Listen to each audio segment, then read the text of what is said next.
আসসালামু আলাইকুম। Launch travel বিদ আপনার স্বাগত সরাসরি সদরঘাট থেকে। আজকে দেখাবো ঢাকা কালীগঞ্জ ইলিশা রুটের পুবালি পাস লঞ্চে কেমন যাত্রী হয়েছে। এখন বাজে হলো 9:53। লঞ্চটি ছাড়তে আরও 1 ঘন্টা 7 মিনিট বাকি আছে। তো লাইটিং ও ডেকোরেশন সেই লেভেলের, পুরো সদরঘাটকে আলোকিত করে রাখছে। আগামীকাল সকাল 7টায় সেটা আসবে লঞ্চটি। ফ্রন্ট ডেক নিচতলার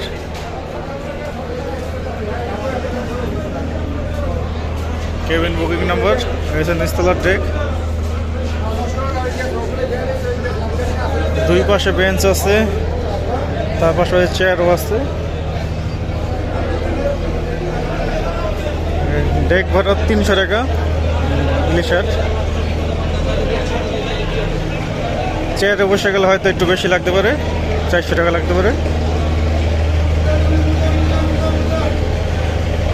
চেয়ার ইচ্ছা করলে বাঁকা করতে পারবেন। দুই পাশে দুটো সিঁড়ি, যেহেতু বড় লঞ্চ। প্রতিদিন একটি করে লঞ্চ পাবেন। রাত 11টায় 8,002 অথবা পুবালি পাস। আগামীকাল থাকবে 8,002। ভিডিওটি হচ্ছে 22শে জানুয়ারি, রোজ বুধবার ভিডিও ধারণ করা হচ্ছে। পুবালি পাসের ইঞ্জিন রুম, টেলিগ্রাফ, তেলের ট্যাঙ্কি,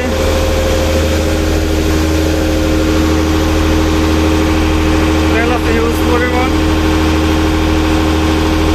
এই দাগ পরিমাণ তেল আছে ট্যাঙ্কিতে। পিছনে রয়েছে ক্যান্টিন, আর তার পিছনে বাম পাশে রয়েছে স্টাফ কেবিন।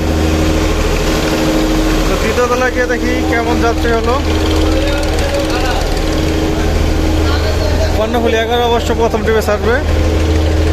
প্রতিদিন ঢাকা থেকে 2টি করে লঞ্চ পাবেন রাতে। তাছাড়া আরও একটি লঞ্চ যুক্ত হবে, আসা যাওয়া 4। ঢাকা থেকে রাত 9টায় ছাড়বে। চাঁদপুর ঘাট হয়ে যাবে লঞ্চটি।